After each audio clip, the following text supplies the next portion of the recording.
Hello there mga kabrad. Magandang gabi sa inyo. Ngayong gabi na to ay magluluto tayo ng piniritong mani para meron tayong negosyo. Magninegosyo tayo mga kabrad. That's it, magninegosyo tayo. Tignan nyo to, bumili ko ng 3 kilong mani sa halagang 115 ang isa. Ang 1 kilo. Ayan. Ngayon, ito yung starting natin ha. So, magkano yung 115? 3 kilo di 345. Yan. Papakita ko sa inyo kung paano magnegosyo na konti lang ang puhunan ha. Ayan. Okay. So, samahan niyo ako mga kabrad sa ating negosyong mani.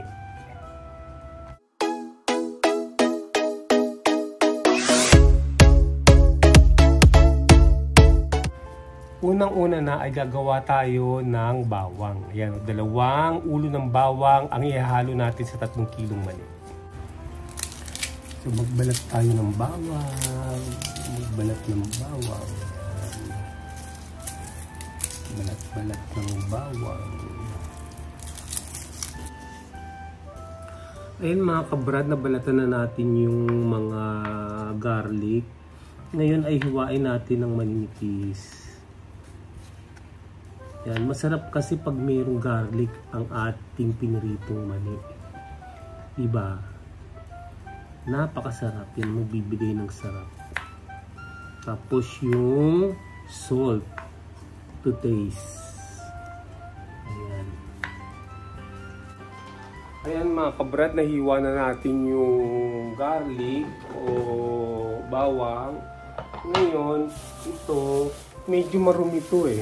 Dapat anuhin natin to, yung tanggalin natin yung mga dumi niya, yung mga alikabok, yung mga kung ano-anong dumi niya. So, ito parang strainer to, no? Strainer kung lalagyan na to. Ayan, no? Itaktak natin dito para bumagsak dito sa may batya yung dumi niya. Ayan. Butas-butas kasi yung strainer na to. Oh, yun, oh. Oh, kasi para duminis. Ganyan. Oh.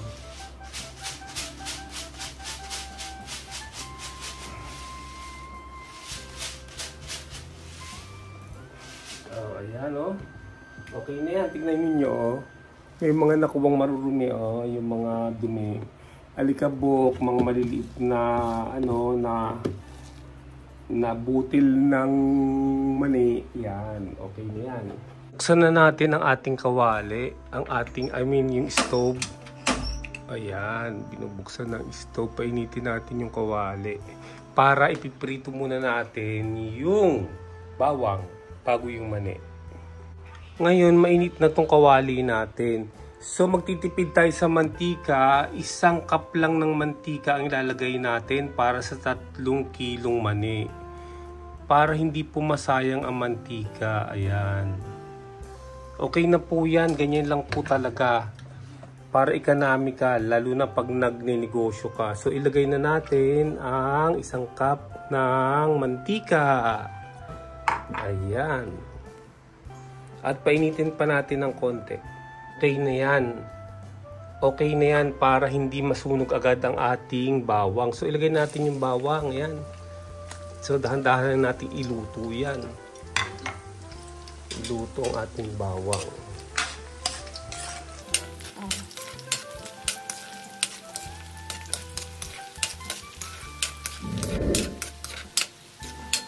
Ayan, medyo pumupula na.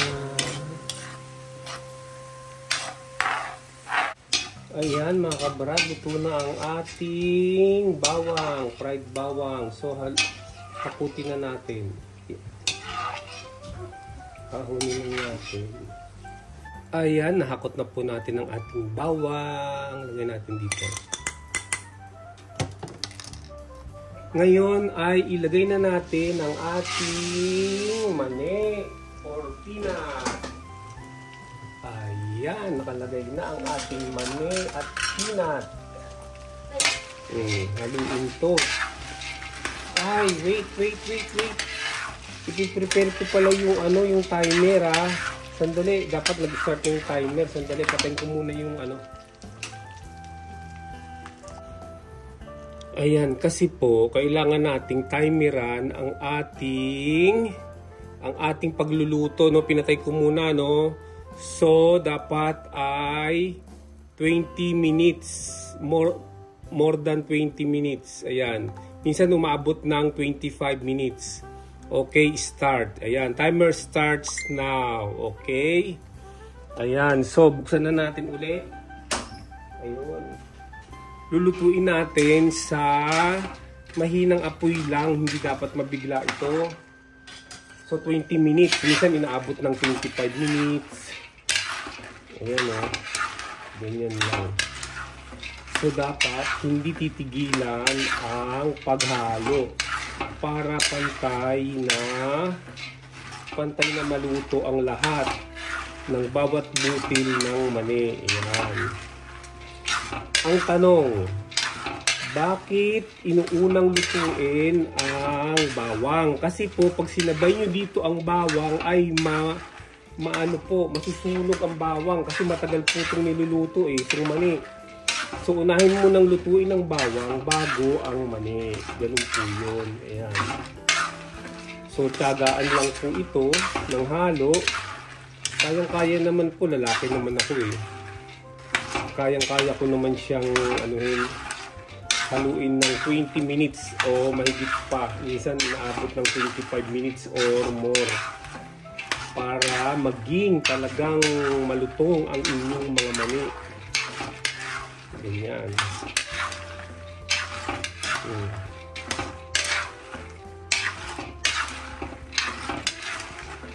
Taga-taga lang. So mamaya ay babalik tayo dito sa mani. Pero tuloy-tuloy ko lang po itong hahaluin ha. See you later. Ayan po, tignan niyo po mga kabrado. Halos wala kayong makikitang mantika kundi yung bumalot na mantika na lang sa mga mani.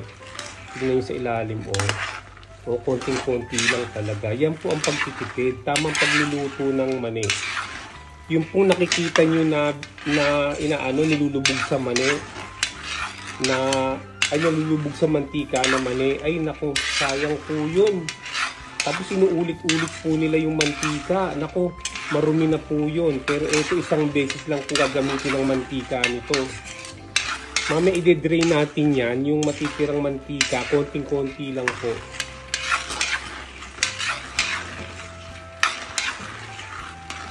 Ayan mga kabrado, malapit na pong mag 10 minutes. No? Malapit na pong mag 10 minutes. Unang-una munang 20 minutes ang ating pagluluto. Pag hindi pa po luto ng 20 minutes ay itutuloy po natin ang timer. Ayan Ito po, pakita ko po sa inyo yung timer ha. Ayan 10 minutes and 20 seconds pa natitira. So malapit na mag 10 minutes ang pagluluto natin. So hindi po natin kailangang bilisan ng pagluluto. Mas masarap po yung matagal maluto at lutong-luto, talagang roasted na roasted. Mas masarap po malutong. O ayan 10 minutes na, naka 10 minutes na. Hindi ko na po sa inyo pinakita yung timer pero lumampas na ng 10 minutes. So more than 10 minutes na po ang pagluluto natin. So 10 minutes pa mag-alarm na yung timer natin. Mga kabrad, para magka-idea po kayo nung apoy na pinanga-apoy ko po sa kanya, ay sisilipin po natin sandali para makita nyo ha. Ganyan lang po kahina yan. Ganyan lang po kahina para hindi po masunog agad. Tama-tama lang po yun.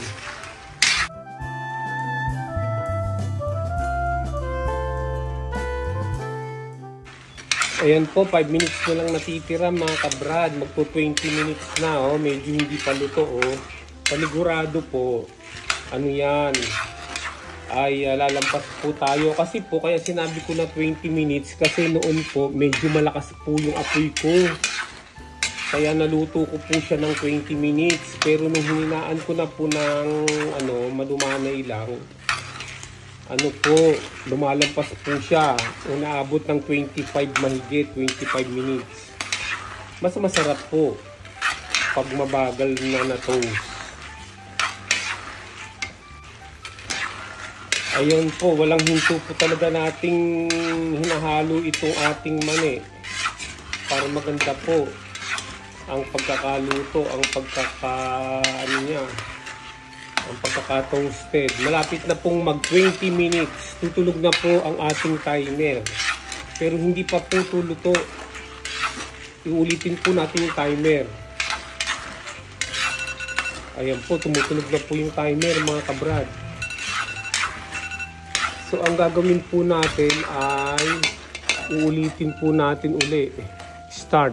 Ayan, nag-start po tayo at malalaman natin kung ilan ang madadagdag na time bago siya maluto. Hindi naman po aabot ng 20 minutes yan na siguro mga more than 5 minutes na lang maluluto na o baka abutin ng 10. Okay lang yun. Masarap. Makikita nyo naman pag at maamoy ninyo, mabango na siya. Makikita nyo yung sa texture niya, magiging brown na yung kanyang color. Tapos yung texture niya, parang liliit siya.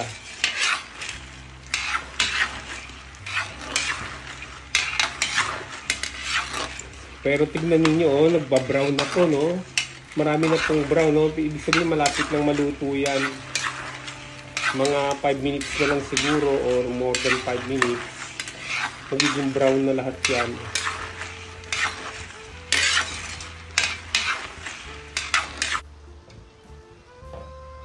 Ayan, ito po natin isasalin para madrain yung konting mantika na nilagay natin. Ayan i-drain natin siya ng mantika para madrain yung konti.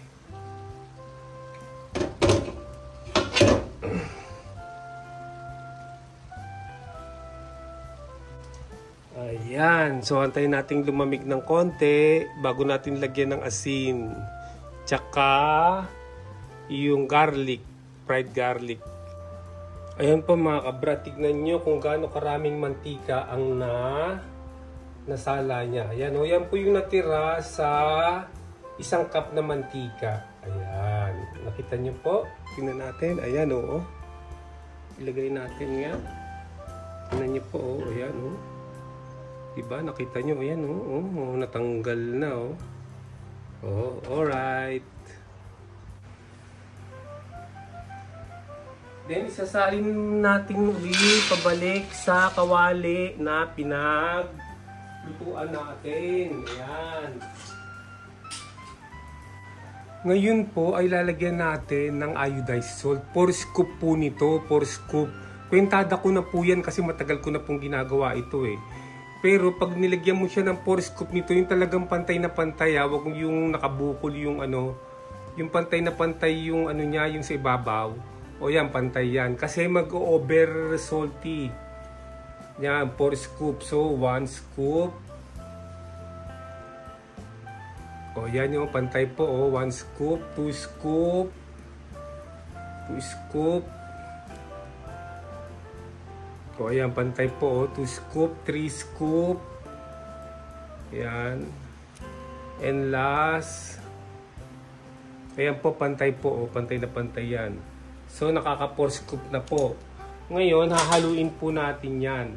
Yan, ito po yung kinuha natin panghalo, haluin po natin yan. Yan po ay meron pang mga traces ng mantika. At mag-a-adhere po yung asin sa katawan ng mga mali. Dahil sa traces ng mantika. Ayan. Pero mawawala rin po yung mantika na yan pag nagtagal. Mga ilang oras lang. Mapapasok na yan sa mani Ayan. So, pwede na po itong i-package. Lalagyan natin yung yung mga baso na yung yung mga packaging material natin, papakita ko po sa inyo ha. Ayan, okay na po yan. Ito yung mga lalagyan natin no, ng peanut o mani. Ayan, nakahanda na, may mga price na, tsaka may tatak na. Ngayon, mamaya na natin ilagay ito kasi papalamigin muna natin. Ang init-init pa oh. Ang init niya pa. Kasi magkakaroon ng moisture sa loob pag ipinilit natin na ilagay na mainit pa yung mani. Dapat yung wala na siyang init. Alright. Palamigin muna natin. Ngayon mga kabrad ay maglalagay na tayo. Magpapackaging na tayo. Ayan oh. Ganyan lang. Tapos lagyan lang natin ng tiko konti sa gitna ng bawang, yung piniritong bawang. Tapos sa ibabaw. Lagyan natin sa ibabaw ng isa pa. Ayan. Ayun. Tapos isarado. Ganyan lang hanggang sa maubos.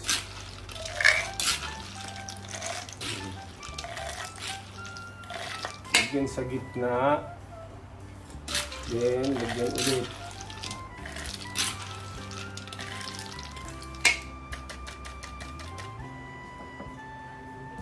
Ayun.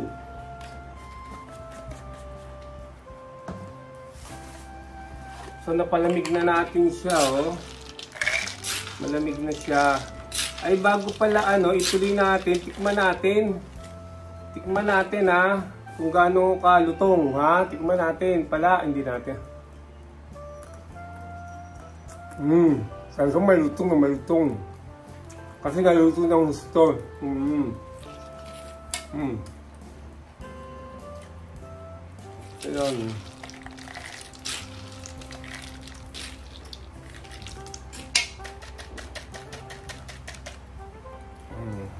Yun. Ganun lang.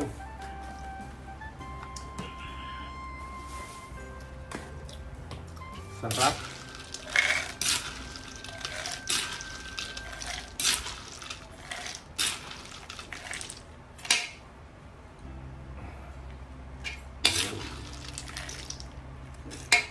Pag nakita kayo yung may balat, tanggalin ninyo. Ito pala may balat. Ayan.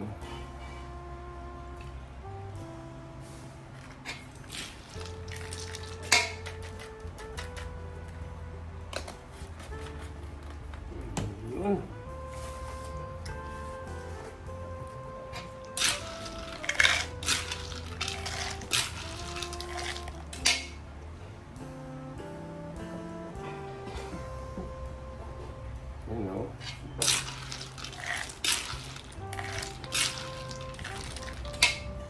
Kasi may balat yung iba dyan eh, yung ibang mga mani, may mga balat pa, kaya lang mga ilang piraso lang yun. Yan.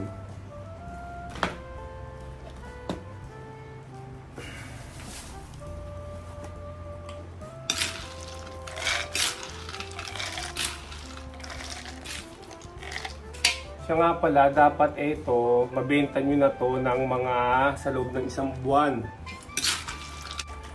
Pag tumagal na siya, parang maanta. Umaanta yung lasa niya. Dapat sa loob ng 1 buwan, mabenta mo na.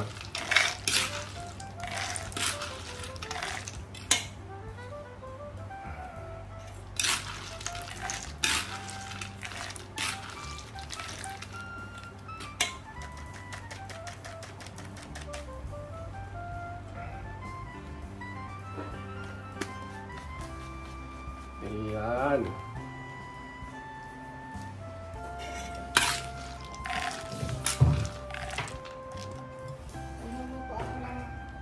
Mostardo din gusto mo mostardo?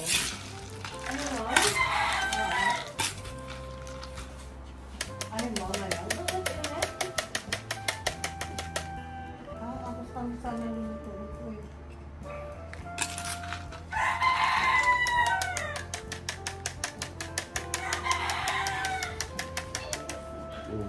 Ayan.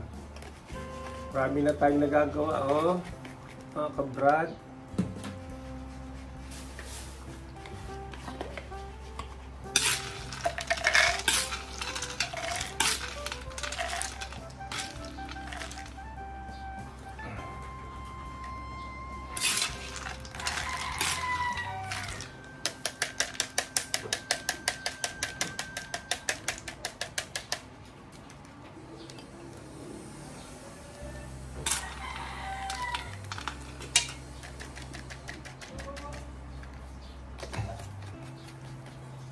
Ayan.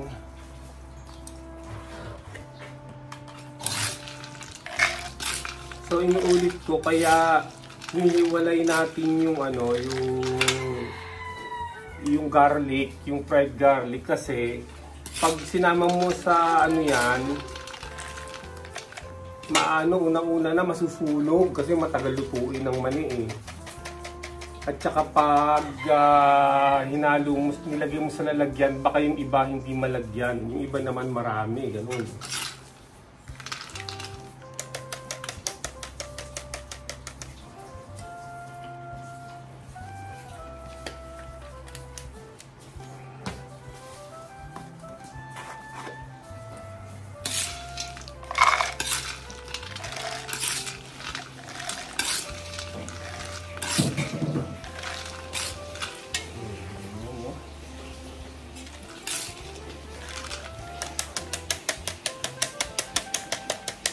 Sinisiksik natin para ano, para maraming laman, para sulit ang mga bibili, sulit. Ayan.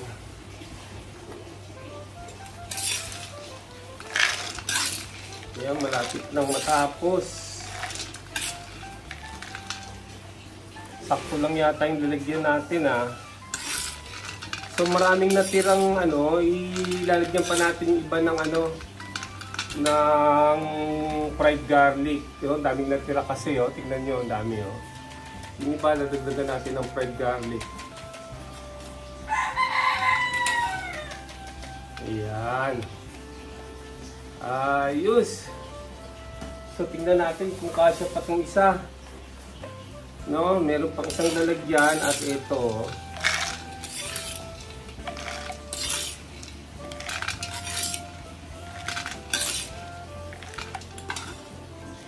Ayan, yung fried garlic, hindi na siguro kasya ito.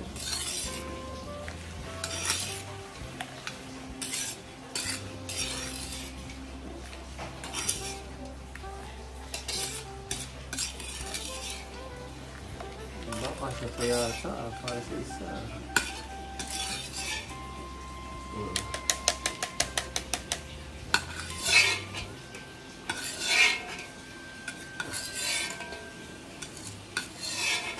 Ayun, pwede pa isa, oh.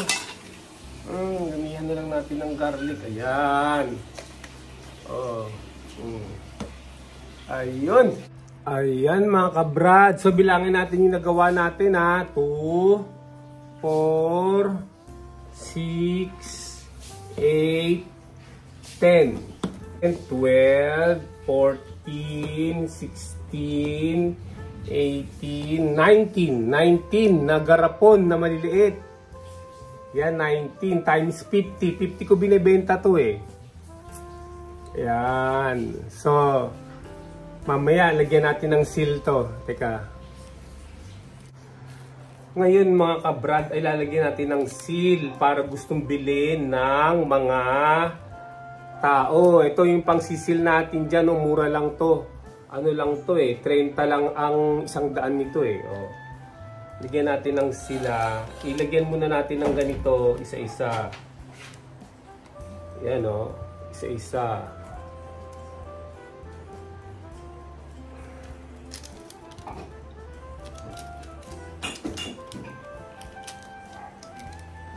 Bago natin i-heat gun. Ayan. Dapat pantay-pantay ang pagkakalagay para maganda ang pagka-heat seal. Ayun.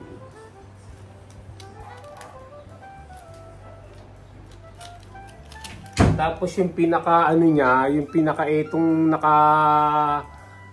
itong naka ano na to, naka-usli, nasa ibabaw. Kasi yan yung pantanggal eh. Pag nakasil na siya, yan yung hihilahin para matanggal yung ano niya, selyo. Pagkakainin na.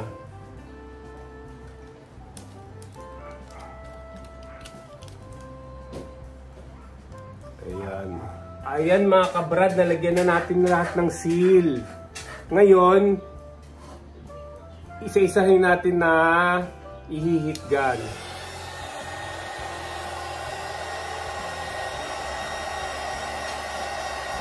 Okay. Hindi yata maganda. Iba na kasi itong heat gun ko eh.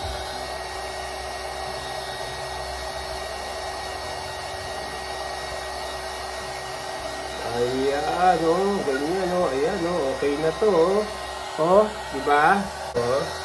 Oh, tingnan nyo, ha. Ayan, mainit na siya kanina, hindi pa mainit kasi.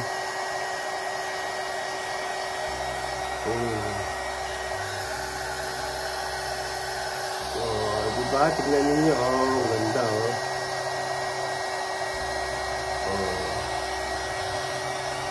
Itong magandang heat gun kasi heat gun ko konti lang nasisira na, masyadong mainit. Ito hindi pa masyadong mainit to.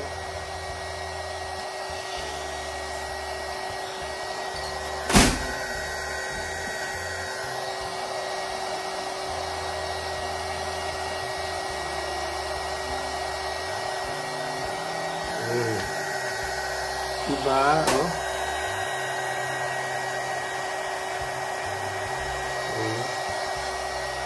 Galing, oh.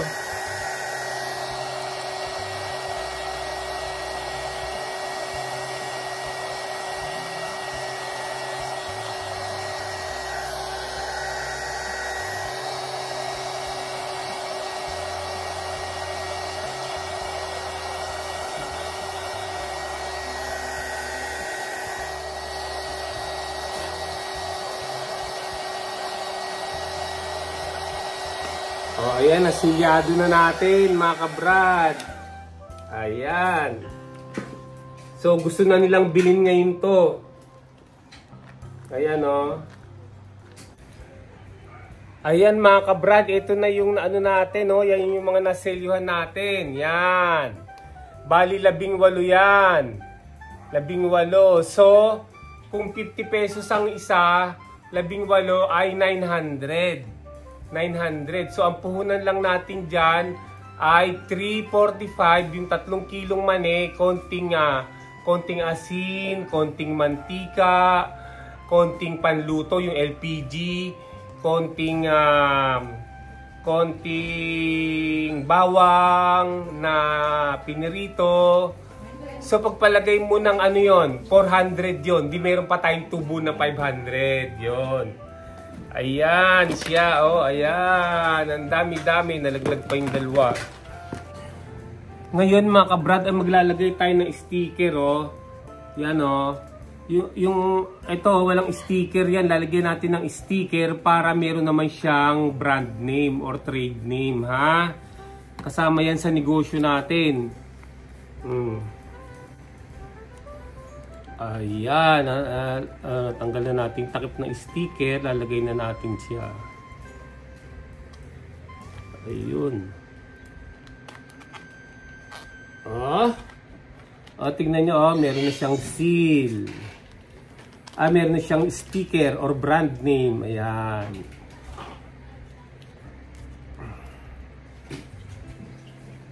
Mura lang to pagpapagawa ng sticker, magdi-design ka lang. Tapos, ipiprint mo lang. Magkano lang pa-print? 10 piso lang. Gagamitin mo yung sticker paper. Maganda pa yung tinda mo at meron siyang brand name. Ayan, may brand name siya. Ayan.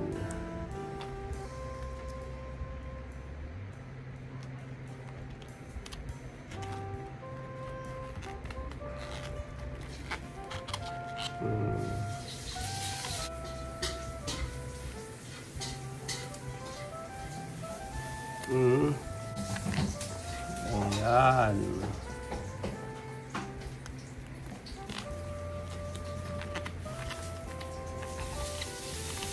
Ayun.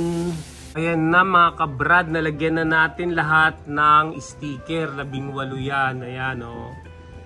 Ayan. So, pwede na natin silang itinda. Pwede na.